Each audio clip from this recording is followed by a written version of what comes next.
আজি উন্মোচন উৎপল ধনজিত ক্যালেন্ডাৰ 18 সংখ্যক সংস্কৰণ ইতিমধ্যে উন্মোচন হয়। ক্যালেন্ডাৰ উন্মোচন কৰে অভিনেত্ৰী গায়ত্ৰী মহন্তই প্ৰতি বছৰে 4 জানুৱাৰী প্ৰকাশ কৰা হয় এই বিশেষ ক্যালেন্ডাৰ। একোগৰাকী বৰণ্য ব্যক্তিক মূল বিষয় হিচাপে চিহ্নিত কৰি প্ৰকাশ কৰা হয় এই ক্যালেন্ডাৰ। উৎপল দত্তৰ লেন্সত আবদ্ধ এই বিষয়বস্তুৰ ডিজাইন ধনজিত দাসৰ। অনুষ্ঠানত উপস্থিত থাকে ভাস্কৰ্য শিল্পী বীৰেন সিংহ, শান্তনু কৌশিক বৰুৱা, উপস্থিত থাকে গণ্যমান্য ব্যক্তি।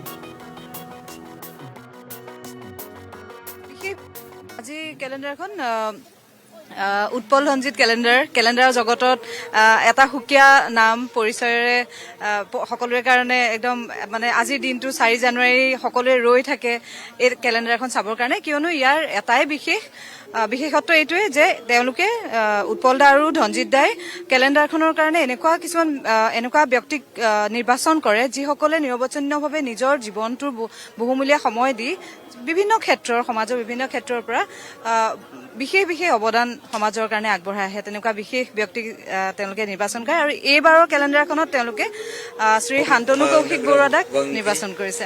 ক্যালেন্ডাৰখন খুব সুন্দৰ হৈছে।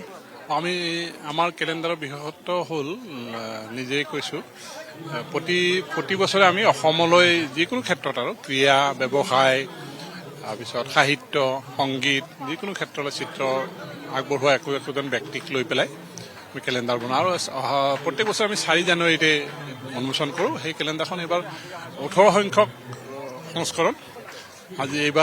এই বছৰ আমি লৈছিলোঁ শান্তনু কৌশিক বৰুৱা, জ্ঞানৰ ভঁৰাল, তথ্য জ্ঞানৰ ভঁৰাল, শান্তনু কৌশিক বৰুৱাৰ আলোকচিত্ৰ আমি কৰিলোঁ। এই 18 বছৰ কৰি পেলাই খুবেই আমি গৌৰৱ অনুভৱ কৰিছোঁ। আগতে আমাৰ ইতিমধ্যে হোমেন বৰগোহাঁই, বীৰেন্দ্ৰনাথ দত্ত, বিৰুবালা ৰাভা, যাদৱ পায়েং, তাৰপিছত আসাম টক্স আপোচবিহীন অসম কণ্ঠ।